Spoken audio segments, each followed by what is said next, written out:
Are we using your computer? I'm just gonna stream the slides. Yeah. Okay, so if you guys haven't already, can you please join the Zoom meeting? We're just gonna stream the slides there since we can't get the projector working, unfortunately. But that way you guys will be able to see. Did you start recording? Yes, I did. But yeah, Cole and Henry are going to give you guys a really cool intro on planetary gravity and physics, and so I'll let them take it away. Can you just share the links? Okay. Slides. Yeah, sure. I'll open them really quick. Okay. All right. Hey everyone, I'm Cole.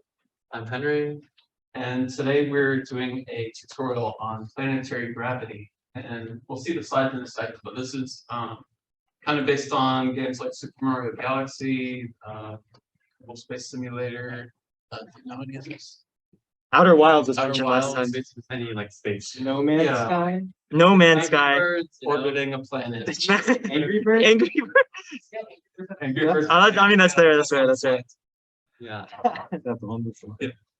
Who can forget Angry Birds Space? That's perhaps the best thing. Angry Birds Space. But yeah. So what we have is a project that's pretty much ready to go. You don't have to code at all if you don't want to. But the thing is, the project only contains planetary gravity for spherical planets. So there's also like flat plane and inverted spheres that we have also provided skeleton code for you to code in if you'd like. That way, anyone with any level of knowledge about Unity is able to start this. Okay, sweet, we got the slides. Yeah. All right, Henry, did you want to get on? Or yeah, that'd be. Yeah. So yeah. you guys can all see the slides, right? Yeah, on the Zoom. Good. Okay, solid. Yay. All right. Or well, maybe we can wait a little bit for everyone to get in. Is there still a waiting room?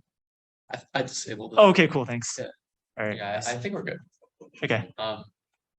Okay, so we'll be going at this from a more physics perspective, and sort of taking a look at basically we'll first talk about some Unity components that you'll need to get this working, and we'll explain a bit about how those work, and then we'll sort of give you like a sample scene, and we've provided the code for like a regular sphere, and you can take a look at it and sort of try and figure out how you would code the other types of gravity. So we have like a regular sphere, so it's like you have like a little circle, and your character runs along the circle, this way.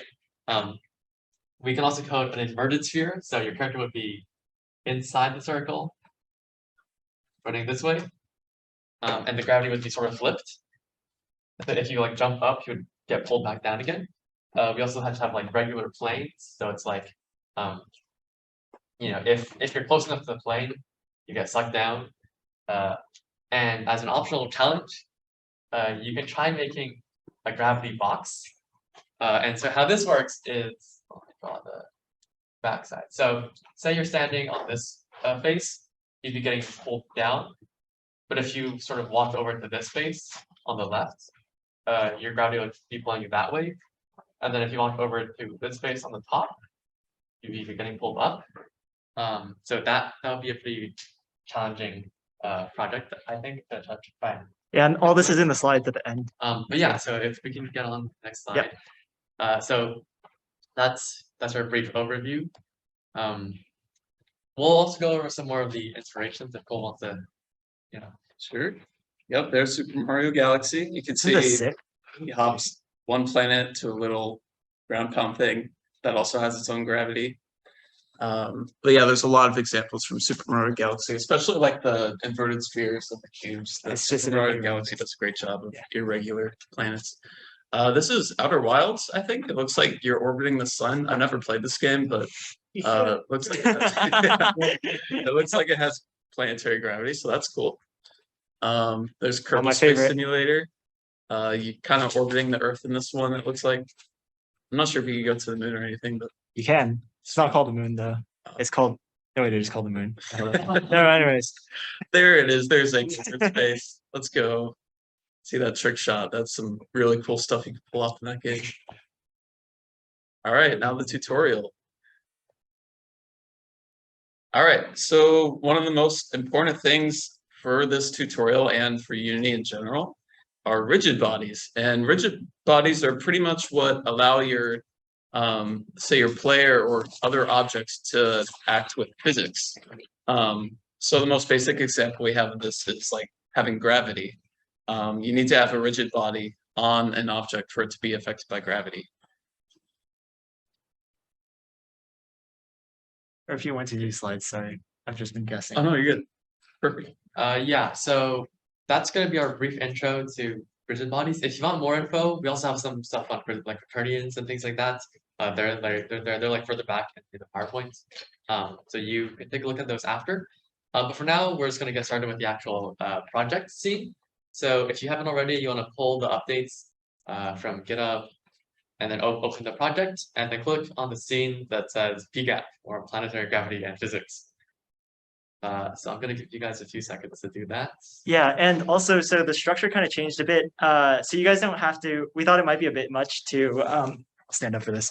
We thought it might be a bit too much to go into scriptable objects and change a lot of stuff. So we kind of hooked it up already. So you should see one of the arcade machines should be already activated with, it should say Planetary Physics and Gravity. And when you go to it, you should see kind of the base level that we set up, which is in that scene called PGAP, which is on the top level. So if you guys can do that, that would be great. And then from that point on, you guys can start trying out the challenges that they set up for you. And just like last time, we'll go around and make sure everything's working fine. And I guess the goal of this thing would be to get, a fully functioning game working where you can reach the end of the goal, right? There should be like or did you want to give a breakdown? Yeah, so basically you'll see in the bottom right corner of your screen, we have like a little photo. And so we've pre-created sort of three main gravity objects, or they're called gravity sources. So we have the sphere in the left, which is working. So you can like run around that and sort of jump and stuff like that. I've added like a few random like boxes and stairs so you just can get some more variation. And then below we have that plane that hasn't been implemented. So if you go towards the plane, you'll just end up floating because there's no gravity yet. And it's the same thing for the sort of inverted sphere looking thing on the right. We've also updated that. So have you guys heard of a package called Pro Builder? Anyone here about Pro Builder?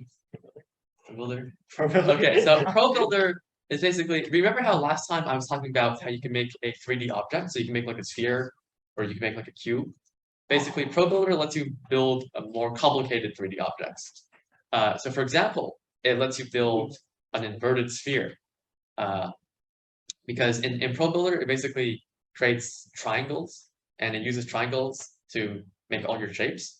And so a sphere isn't actually a filled in object like it is in the regular thing. Like if you see our sphere on the left, that's like filled in. In Pro Builder, sphere is just sort of hollow. So you can get, there should be an option inside Unity if you right click to use Pro Builder and you can make a Pro Builder shape. Yeah. And so to start off, we want you guys to just try duplicating, moving, and resizing like the main sphere that's working, and then try and like jump from that sphere to a different sphere that you made. And then if the camera's a bit finicky, I added some controls. It's like IJKL can help you control the camera a bit more. And I then think Q&E rotates the camera as well, right? I think so. Yeah. I think Q&E and IJKL both. They all do the same thing. And then yeah. So if you want to just get started with duplicating some of the objects, which is Control D or Command D, so you would click on the object, like for example, like the sphere, and then you can hit Command D on a Mac, and that'll just make a copy of it, and then you can move it around the little axes, like the transform. So yeah, how about we spend a few minutes doing that, and we'll just sort of walk around and see how everyone's doing. And if anyone needs help pulling updates from GitHub or Git, just let us know as well. And also opening the project as well. Yeah, and I just want to point out, I guess a good first thing to do would just be to check to see if you can reach the goal state, like collect a few coins and then run into the flagpole and see if it brings up like the score screen and you can get back to the main scene. And once that's done, I think you'd all be set to start customizing and making your own. Yeah. Oh right, I forgot to mention. So we wanted to make this sort of like a game still as opposed to a playground. So basically, there's these random floating coins that you can collect with your player, and then your total score at the end will be the amount of coins that you collected when you reach the flagpole, which will be somewhere in the level. Yeah. So we'll give you guys a few minutes to work on that. And we'll sort of walk around and take a look. Yeah.